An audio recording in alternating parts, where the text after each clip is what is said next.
Адам күні адаммен екендігін көрсететін бірнеше мысал әңгіме ойыңызда жүрсін. Мұқият тыңдаңыз. Екінші курста оқып жүргенде бір профессор жазбаша тест жазғызды. Тым жақсы оқитын едім.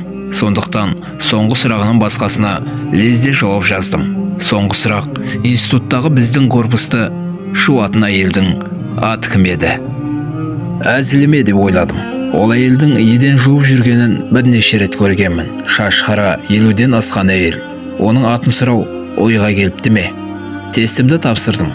Бұл сауалға жауап жазбадым.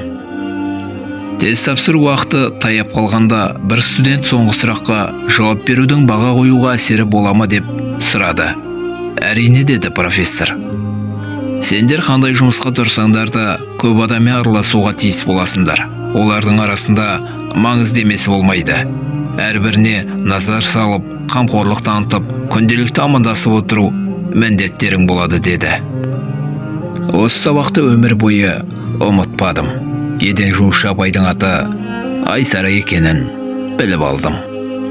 Бір күні бір жас үлкен әйел жол бойында тоқтап тұрды. Шауын құйып тұр еді.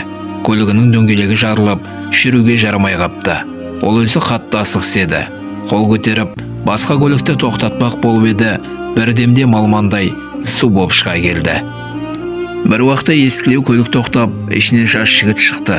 Ол әйелді керек жеріне жеткізіп салып, ары қарай жүруіне такси шақырып берді. Үстін кептіруге жағдай жасады.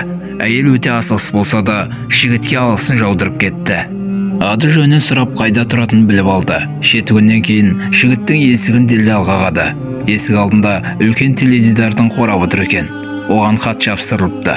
Хатта өткенде жол бойында көмектескенің үшін көп рахмет. Сол күнгі жауын киімімді ғана емес, үмітімді де малмандай суық қылып кетті. Сол сәтте өзің келе қалдың. Сенің арқаңда ажал аузында жатқан күйеуіммен бақұлдасып үлгердім. Есесіне ештеңе тілеместен шын ниетіңмен көмектескенің үшін алғысым шексіз. Құрметпен, Жамал апайың. Кішкентай бала шағын дәмханаға кіріп, есік жақтағы үстелге отырды.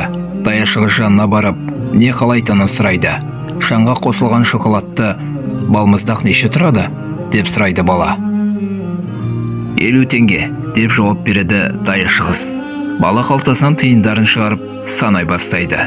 Ештеңе қосылмаған шай балмұздақ неше тұрады, дейді бала.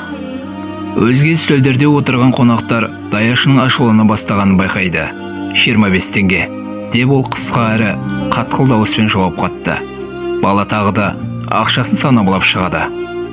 Мен жай балмұздақ жеймін, деп шешеді ол. Даяшы қыз оның балмұздағын әкеп берді. Үстелге шекті тастай салды да өзі кетіп қалды. Бала сықпай балмұздағын тауысты. Сосын кассаға барып, ақысын төледі де шығып кетті. Бала кеткен соң даяшы қыз үстел үстін жинауға қайта келді. Келді де бос қалған ыдыстың жанына әдемілеп жиналған 25 теңгені көріп, көзі шарасынан шықты. Тамағына өксік тығылды. 25 теңге даяшыға деген құрмет, даяшының еңбек ақысы. Адамның әрекетін көрмей тұрып, ол туралы жаман ойлама. Баяғы заманда аты беймәлім бір патшалықтың ханы үлкен жолдың ортасына дәу тас қойдыртып қойыпты. Өзі жол жиегіне жасырынып, не болар екен деп қарап жатады. Алдымен хан сарайында қызмет ететін бірнеше нөкер мен бай көпестер пәуескелерін дүрсілдетіп, тасты айналып өте шығады. Не деген шаруаға икемі жоқ хан, жолдан тасты алып тастаса қайтер еді, деп ханның өзін сөгіп кетеді.